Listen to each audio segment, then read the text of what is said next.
the winner of the Asia Cup will be... Hello, welcome back to the Cricket Nerds podcast. Today it's me and James just waffling about cricket, which is what you come for. So thank you for clicking on this video. Remember to like, remember to subscribe, all those awesome things that you do, because it really helps us out. So we are going to be talking today about a few things. The Asia Cup, which is a very interesting one. So stay tuned for that later on. But first, we're going to think about the 100, which has been going on, and especially some of the selection headaches that England are going to have. Do you want to kick us off, James, and talk about what's been going on? Yeah, so at the end of the white ball summer, which for England was tragic, it started off well when we were playing against Netherlands, but realistically, it wasn't too much of a challenge because even Netherlands didn't have a lot of their big players. And we absolutely wiped the floor with them. And then when we actually started playing some half decent teams like India and South Africa, we got absolutely battered.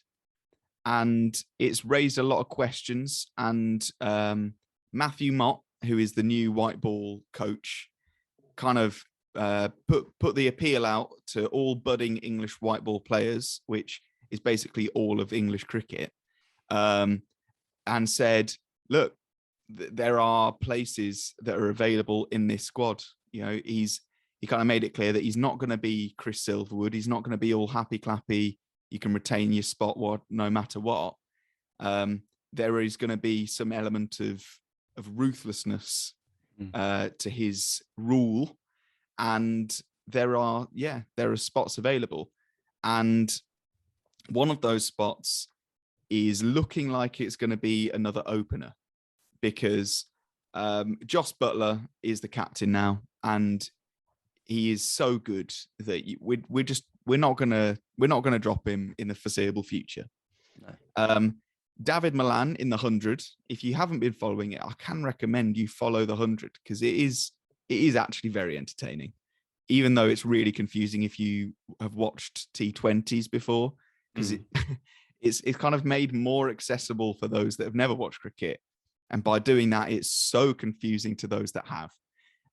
But yeah, David Malan has been in amazing form. So that number 3 spot is looking like it's going to be locked down.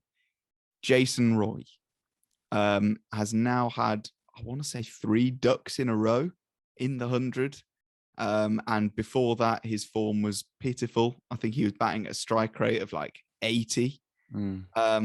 So yeah, there are a couple of options that we've seen so far. I think there are probably many more than that. Do you want to talk us through who some of the big options are for Jason Roy's potential replacement? Yeah, there are quite a number, given that he's been doing so poor, and there are so many other openers who have been doing a lot better.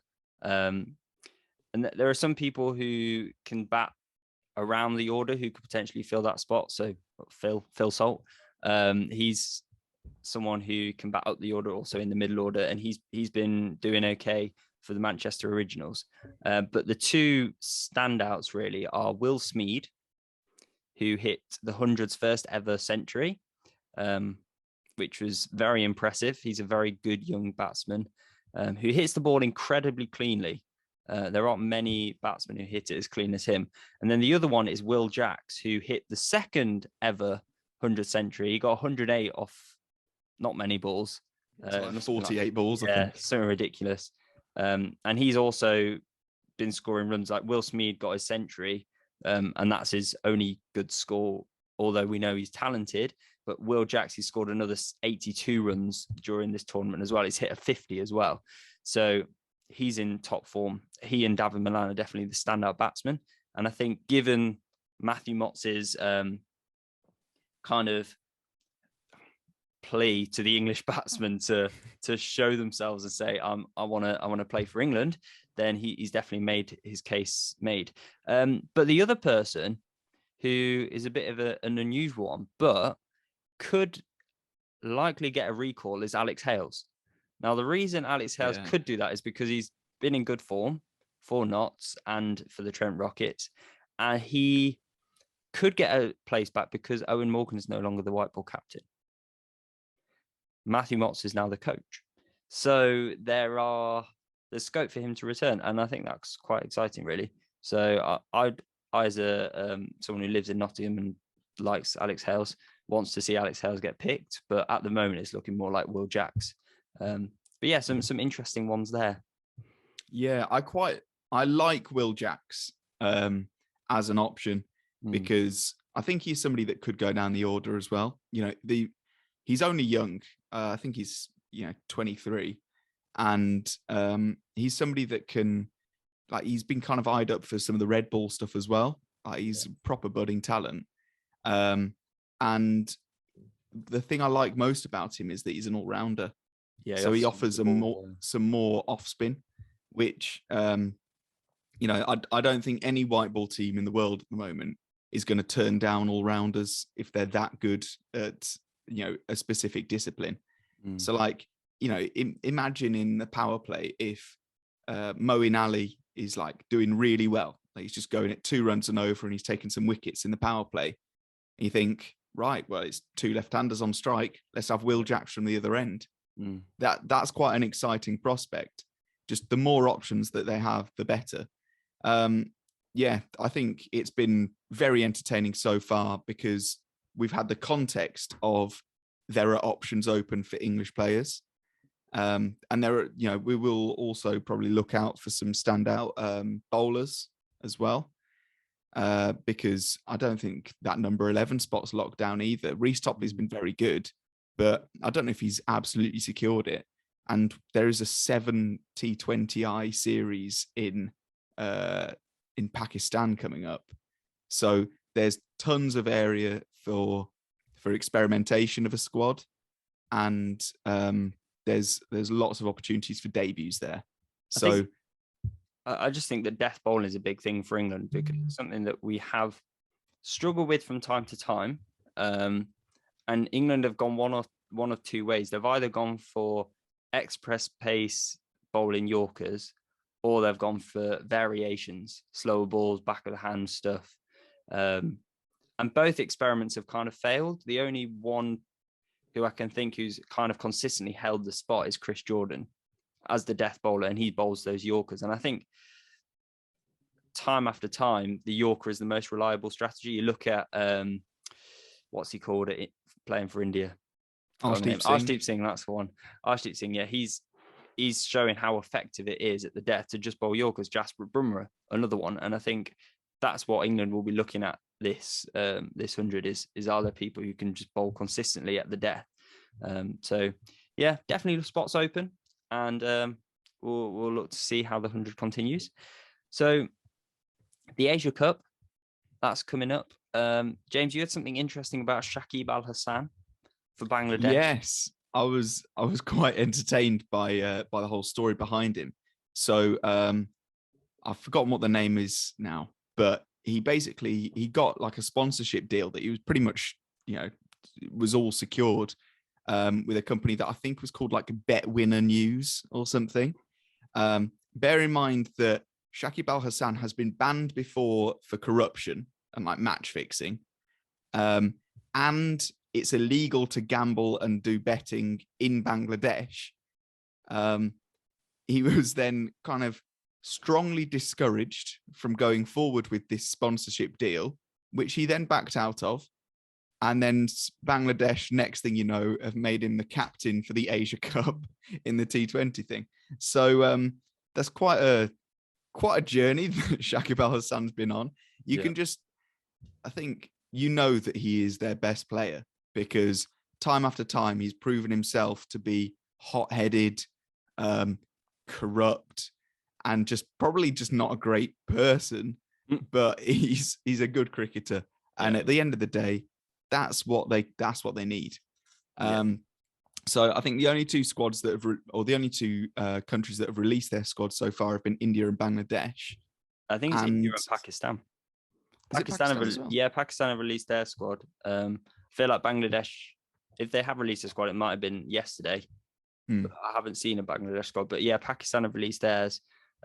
The interesting thing about the Asia Cup this year is they are doing it 2020. I don't know if that's preparation for the World Cup, for the 2020 World Cup, because they've only done 2020 once before, and that was back in 2016.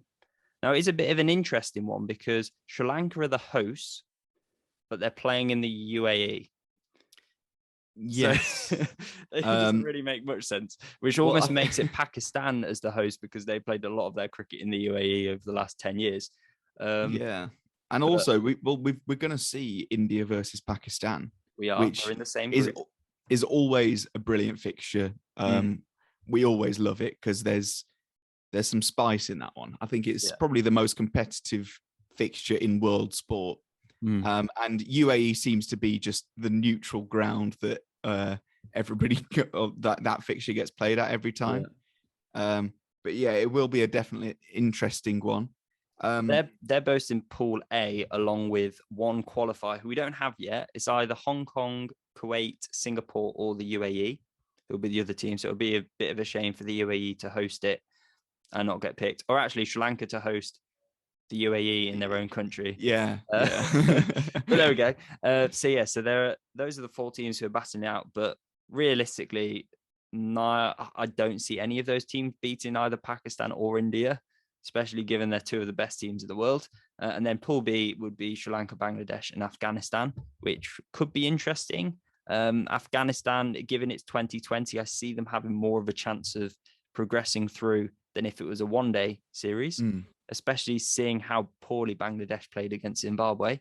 Afghanistan have a slight chance of making it through to the Super 4, which will be top 2 from each group, and then top 2 from that go through to the final. But I wanted to have your thoughts on the India squad, because in my opinion, it is their strongest squad, probably the squad they will take for the 2020 World Cup, minus Jasprit Bumrah. What are your thoughts on that? Yeah, I have to agree. I think it's an incredibly strong-looking squad. I think they're going to give themselves some headaches because, if we just think about who has been really good in the past few months for India in the top 3 and that are named in this squad. So we've got Rohit Sharma, who will open. We've got KL Rahul. And then we've also got Deepak Hooda, Virat Kohli, Rishabh Pant has done well in the top 3. Surya Kumar Yadav has done well in the top 3. And there are only so many middle order spots that you can fit those amazing players in as well. Yeah. So there are some real question marks there because, if you think about the middle orders, Dinesh Karthik, Rishabh Pant, Hardik Pandya, there are really, really exciting players for India. But I think just getting that right combination, I pretty much think you can just pick 11 names out.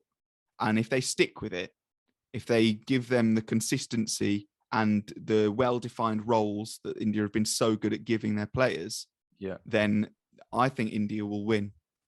Because looking at the death bowling of Arshdeep Singh, I think that can neutralize the threat of who I think the second most likely sort of winners are going to be, which is Pakistan, like Babar Azam and Mohammad Rizwan.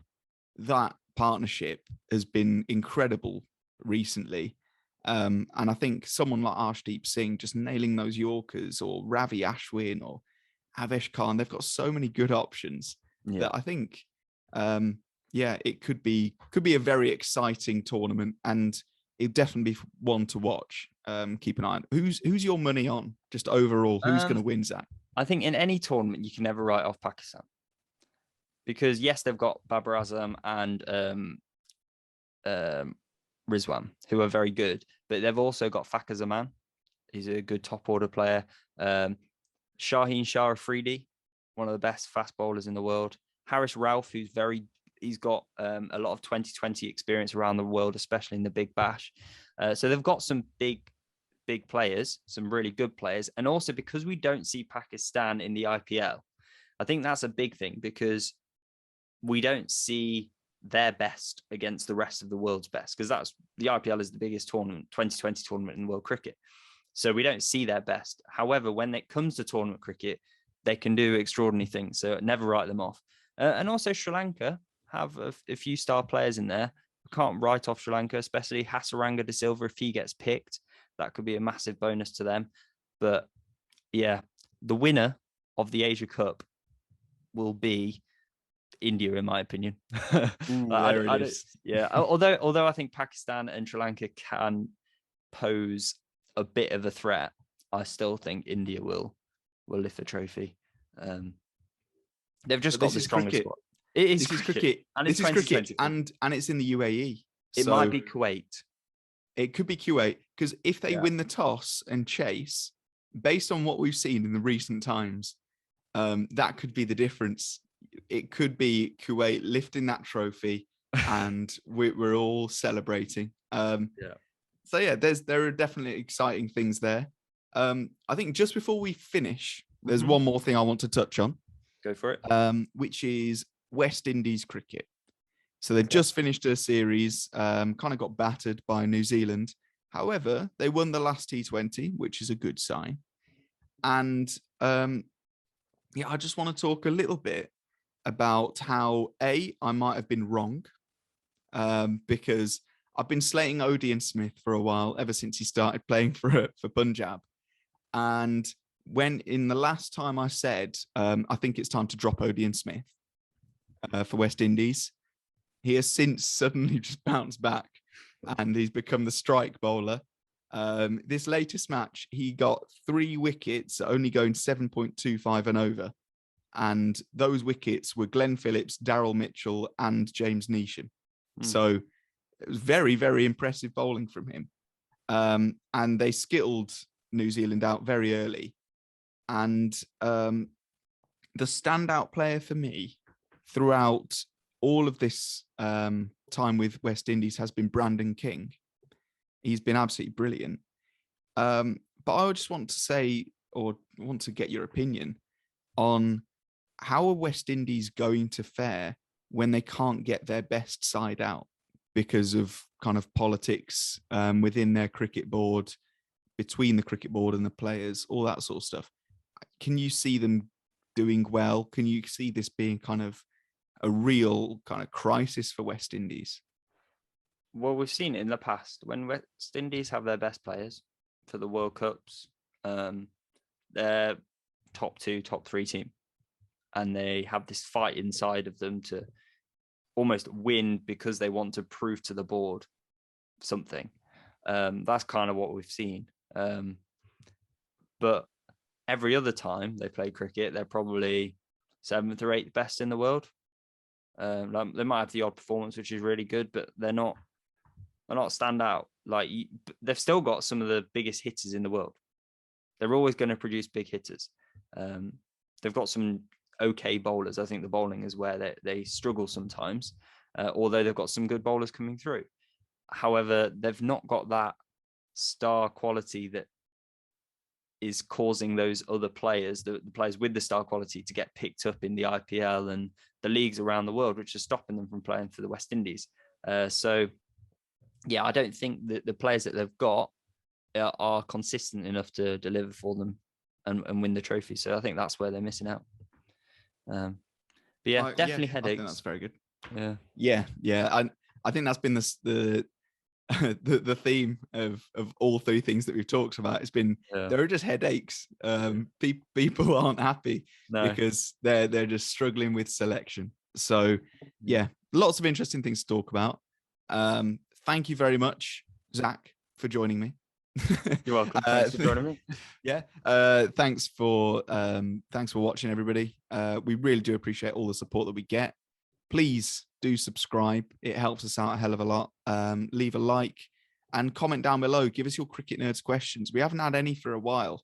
And we want to do another GoPro video. So it'd be nice in the time when they're collecting the balls from our huge boundaries, that we can, have a little chat and talk about a Cricket Nerds question. Yes. So yeah. Don't forget to follow our social media. We are at Cricket Nerds Pod. You can also listen to our podcasts on Spotify, Google Podcasts, Apple Podcasts, and probably some more. Other than that, I think that's about it. So thank you so much for watching, and goodbye.